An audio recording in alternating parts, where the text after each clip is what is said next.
your psychiatrist? Does he beat around the bush?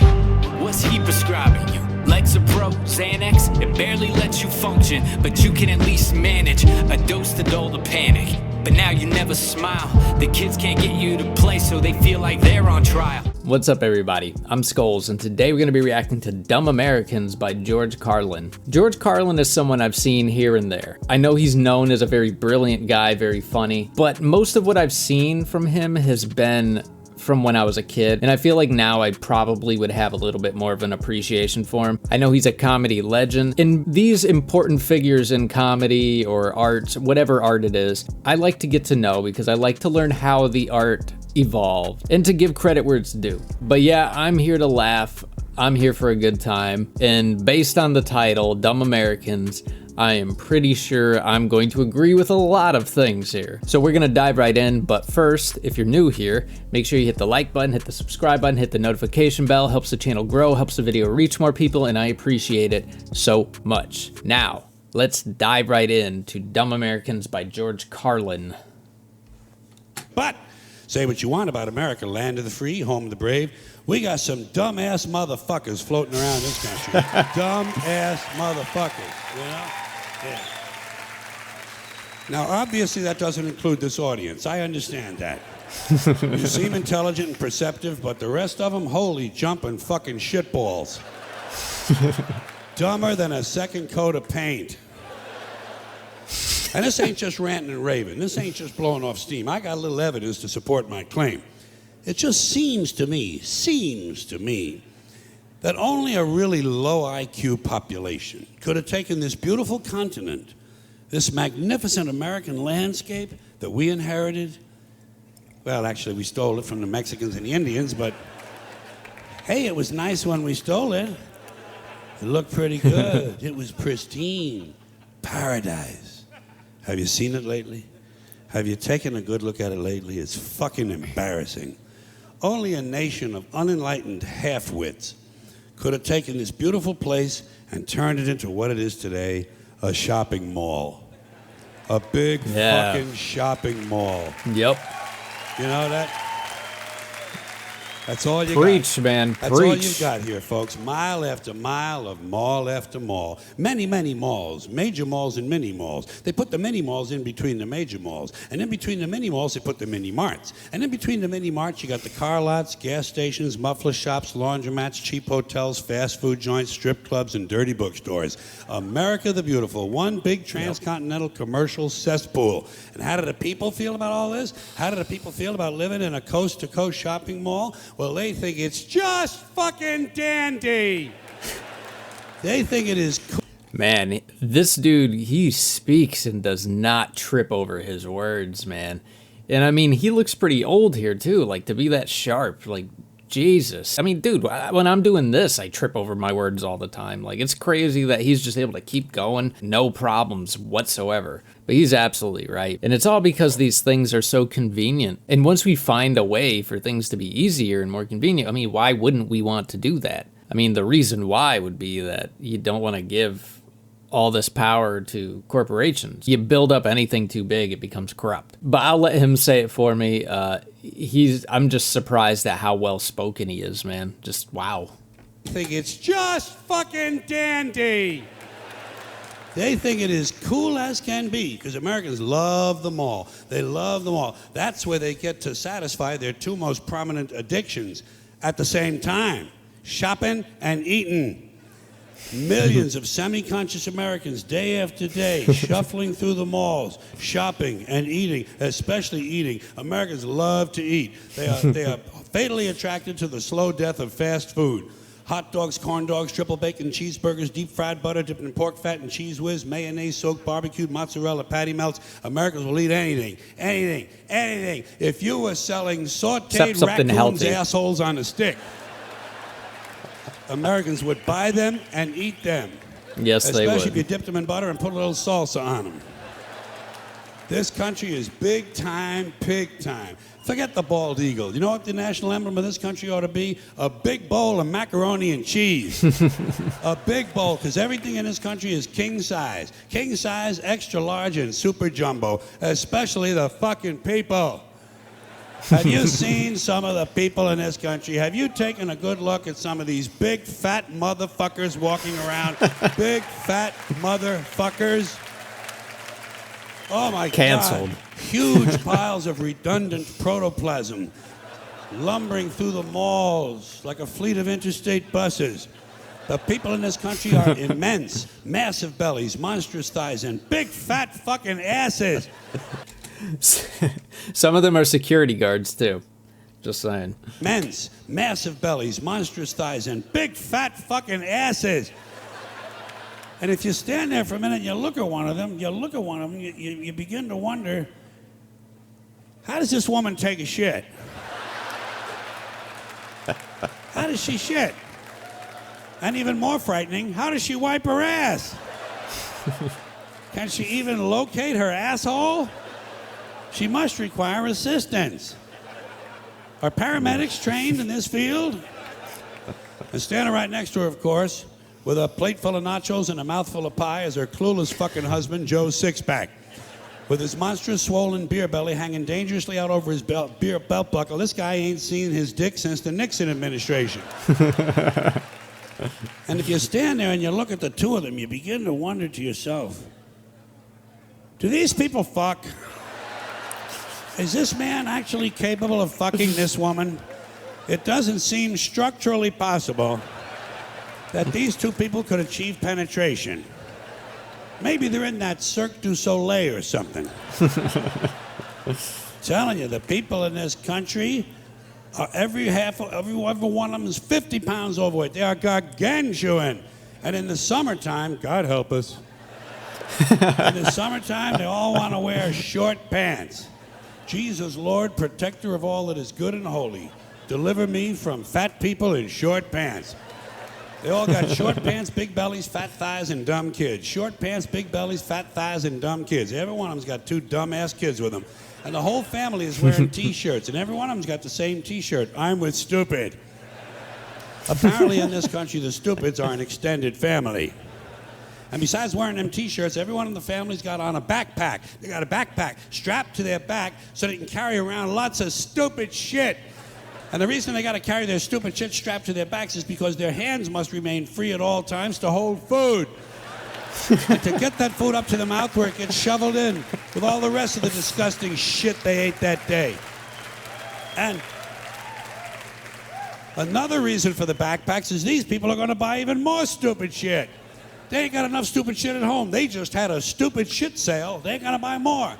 They're going to go out in the parking lot and stuff this stuff into the big, fat, ugly, oversized SUV that's got plenty of room in it. Plenty of room in it for stupid shit and lots of room left over for these big, fat, ugly motherfuckers to get them home. Stopping, of course, for jelly roll and fried dough. These people are efficient, professional, compulsive consumers. It's their civic duty, consumption. It's the new national pastime. Fuck baseball, it's consumption. The only true, lasting American value that's left, buying things. Buying things. People spending money they don't have on things they don't need. Money they don't have on things they don't need. So they can max out their credit cards and spend the rest of their lives paying 18% interest on something that costs $12.50. It's that hoarding reflex. That's what it is. I mean, I'm sure you do it. I do it. I mean, I know I do it. I bought in plenty of things that I don't need. See all those stuffed animals back there? I don't need those. I didn't need them. I just thought they were really cool and I bought them and, you know, but I don't need them. I don't need them to survive. But that's what he's talking about here. He's talking about that hunter-gatherer instinct we have. So we gather what we want. We see something we want. We get it, and then we don't want to throw it out because just in case. And we're throwing away money right out the window. And it's for nothing. It's for stuff we don't need. It's just to do it because we can. But who's it benefiting? You know, like where's that money go towards? It goes towards corporations half the time. Cars and spend the rest of their lives paying 18% interest on something that costs $12.50. And they didn't like it when they got it home anyway. Not too bright, folks. Not too fucking bright. But if you talk to one of them about this, if you isolate one of them, you sit them down rationally, you talk to them about the low IQs and the dumb behavior and the bad decisions, right away they start talking about education. That's the big answer to everything. Education. They say we need more money for education. We need more books, more teachers, more classrooms, more schools. Depends on what you mean. We need more testing for the kids. You say to them, well, you know, we've tried all of that, and the kids still can't pass the test. They say, oh, don't you worry about that. We're going to lower the passing grades. That's what they do in a lot of these schools now. They lower the passing grades so more kids can pass. More kids pass, the school looks good, everybody's happy, the IQ... I mean, I know personally people in my family who were nuisances to these teachers when they were in like middle school, high school, and these teachers just passed them so they didn't have to deal with them, even though they were getting straight Fs. And it's like, bro, we're probably funneling more money into the education system than we ever have before. So why isn't it better? Why is it doing worse? If you ask me, maybe we should take some of that money back because they're clearly not doing anything with it. It's a lot more convenient to just hand over your tax money and have someone else deal with the problem than to actually do something about it. And I'm not saying that like in a, oh, you should take responsibility. It's like, I should take responsibility too. We should all take responsibility. Like we should figure it out as a community because just giving money to the government isn't doing anything. They lower the passing grades so more kids can pass. More kids pass, the school looks good, everybody's happy, the IQ of the country slips another 2 or 3 points, and pretty soon all you'll need to get into college is a fucking pencil. Got a pencil? Get the fuck in there, it's physics. Then everyone wonders why 17 other countries graduate more scientists than we do. Education.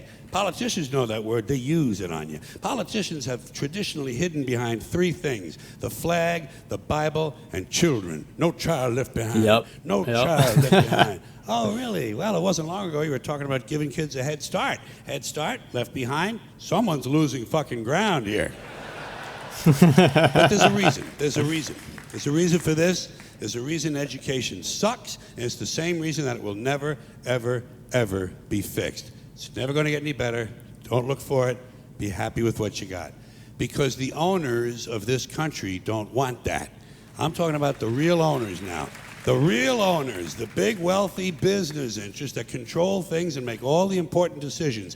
Forget the politicians. The politicians are put there to give you the idea that you have freedom of choice. You don't. You have no choice. You have owners. They own you. They own everything. They own all the important land. They own and control the corporations. They've long since bought and paid for the Senate, the Congress, the state houses, the city halls. They got the judges in their back pockets. And they own all the big media companies, so they control just about all of the news and information you get to hear. They got you by the balls. They spend billions of dollars every year lobbying to get what they want. Well, we know what they want. They want more for themselves and less for everybody else. But I'll tell you what they don't want.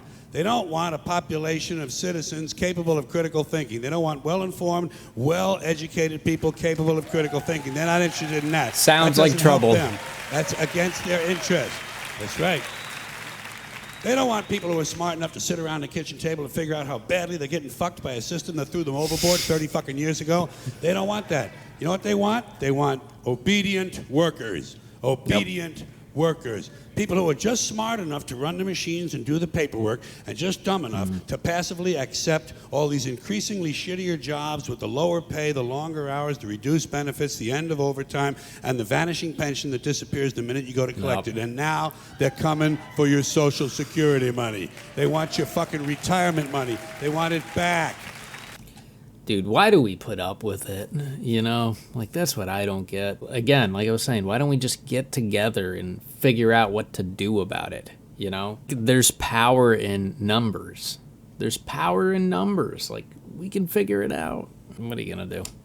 Social Security money. They want your fucking retirement money. They want it back so they can give it to their criminal friends on Wall Street. And you know something? They'll get it. They'll get it all from you sooner or later because they own this fucking place. It's a big club, and you ain't in it. You and I are not in the big club.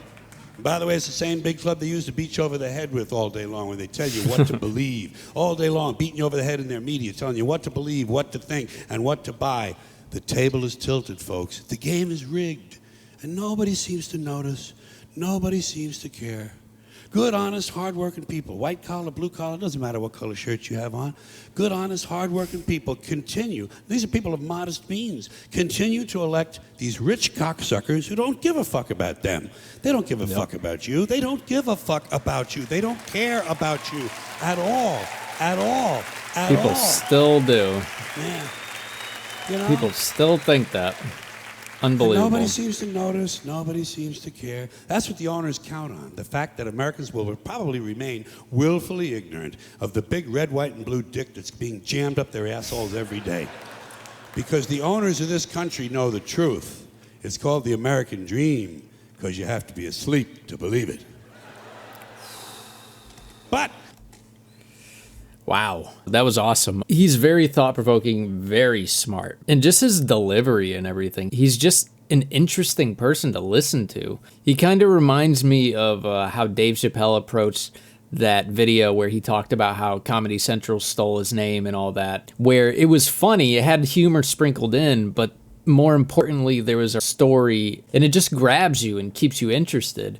And I know George Carlin came before Dave Chappelle, but it's just the order in which I heard. But yeah, I love this guy. And man, it just really blows my mind how people still think politicians are going to save them, not with the way the system's set up. Like, if you wanted to change things, you might have to vote outside the two-party system, because, like, you're not going to get anywhere voting on the terms that they want you to vote. And it's like, even if that happens, like, how far does that get you? I mean, how far before you get a third party in and they get corrupted, you know?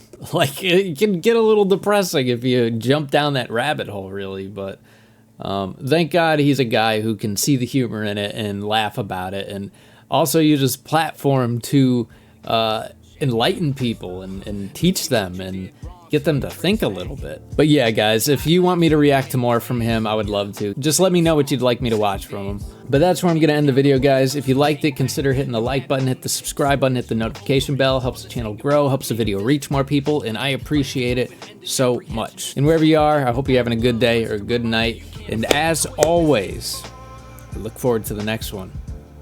Peace.